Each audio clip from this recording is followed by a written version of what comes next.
हाय। इस वीडियो में हम लर्न करेंगे कि एक फ्रैक्शन को दूसरे फ्रैक्शन से जो डिवाइड करने का कंसेप्ट है वो होता क्या है, और किसी फ्रैक्शन को हम किसी फ्रैक्शन से डिवाइड कैसे करते हैं। तो सबसे पहले हम इस डिवीज़न के कंसेप्ट को नंबर लाइन के थ्रू विजुअलाइज करेंगे, और उसके बाद हमारे पास एक सिंपल सा रूल आएगा जिसकी मदद से हम किसी गिवन फ्रैक्शन को दूसरे गिवन फ्रैक्शन से क्या कर सकते हैं, डिवाइड कर सकते हैं। तो इसको समझने के लिए हम एग्जाम्पल लेते हैं। Kabir cuts 5/3 metre long paper strip into pieces of 1/3 metre each. Kabir एक 5/3 मीटर लंबे पेपर स्ट्रिप को 1/3 मीटर साइज के पीसेस में कट करता है, डिवाइड करता है। How many such strips will be formed. So जो इस 5/3 मीटर लंबे पेपर स्ट्रिप से 1/3 मीटर लंबे कितने पीसेस कबीर निकाल पाएगा। तो जो पेपर स्ट्रिप है उसकी लेंथ कितनी है, 5/3। तो ये है फ्रैक्शन 5/3, और ये 5/3 मीटर लंबी पेपर स्ट्रिप को किस साइज के पीसेस में डिवाइड करना है, 1/3 मीटर लंबे पीसेस में 1/3, और क्या करना है, डिवाइड करना है। तो ये नोटेशन है कि हम फ्रैक्शन 5/3 को डिवाइड कर रहे हैं दूसरे फ्रैक्शन 1/3 से। तो ऐसे कितने पीसेस बनेंगे। तो हम नंबर लाइन की मदद से इस प्रॉब्लम को सॉल्व करते हैं। सबसे पहले हम नंबर लाइन ड्रॉ करते हैं। ये नंबर लाइन है। सपोज नंबर लाइन का ये वाला जो पॉइंट है ये होल नंबर 0 को रिप्रेजेंट कर रहा है। ये वाला जो पॉइंट है ये होल नंबर 1 को रिप्रेजेंट कर रहा है। क्योंकि जो 5/3 फ्रैक्शन है ये इम्प्रॉपर फ्रैक्शन है, तो हमें 1 इस पॉइंट के बियॉन्ड जाना पड़ेगा। तो सपोज ये वाला जो पॉइंट है नंबर लाइन का, ये होल नंबर 2 को रिप्रेजेंट कर रहा है।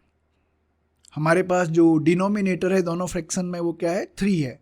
तो हम 0 और 1 के बीच के जो लाइन सेगमेंट है उसको 3 इक्वल पार्ट्स में डिवाइड करते हैं। तो ये हमने 3 इक्वल पार्ट्स में डिवाइड किया, और ठीक उसी तरह से 1 और 2 के बीच में जो लाइन सेगमेंट है इसको भी 3 इक्वल पार्ट्स में क्या करेंगे, डिवाइड करेंगे। तो जो एक पार्ट है उसका लेंथ कितना होगा, हमने 0 और 1 के बीच में जो लाइन सेगमेंट है उसको 3 इक्वल पार्ट्स में डिवाइड किया है।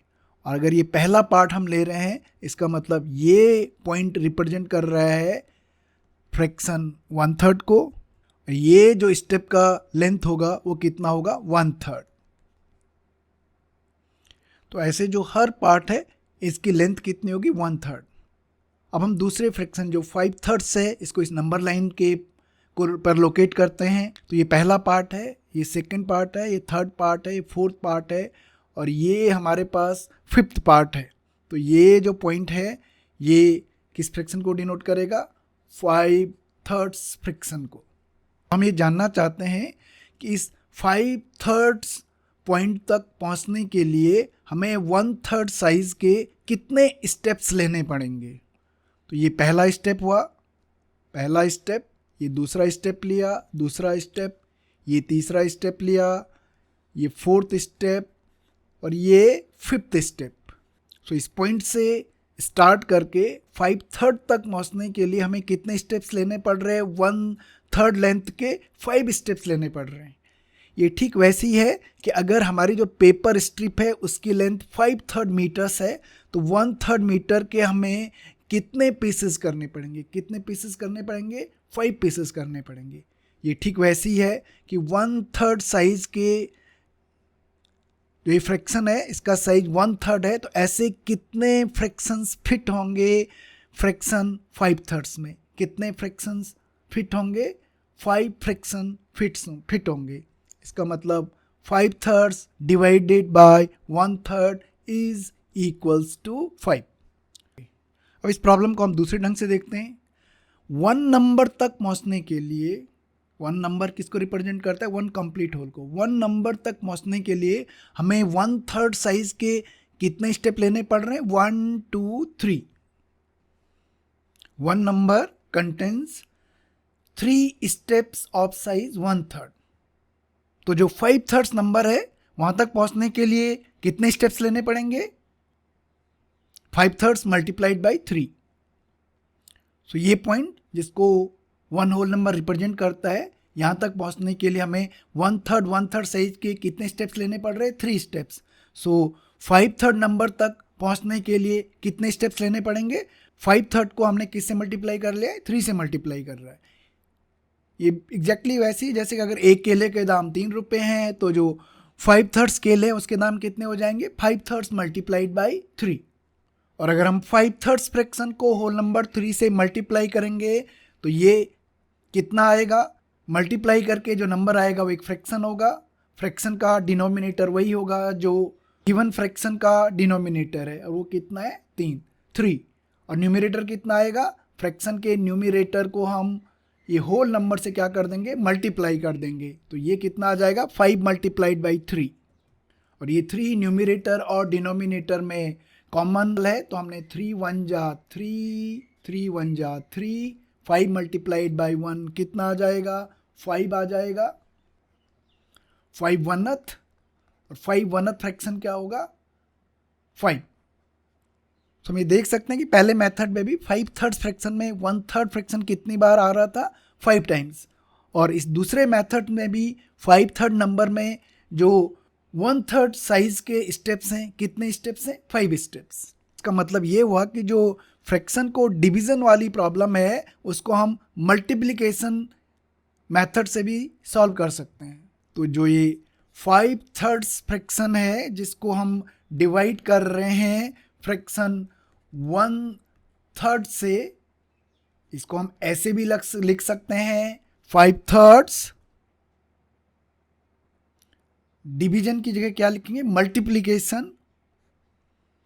और 1/3 की जगह क्या लिखेंगे? 3।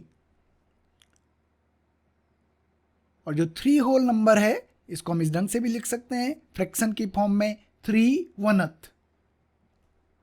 तो हमारे पास एक सिंपल सा रूल आ गया।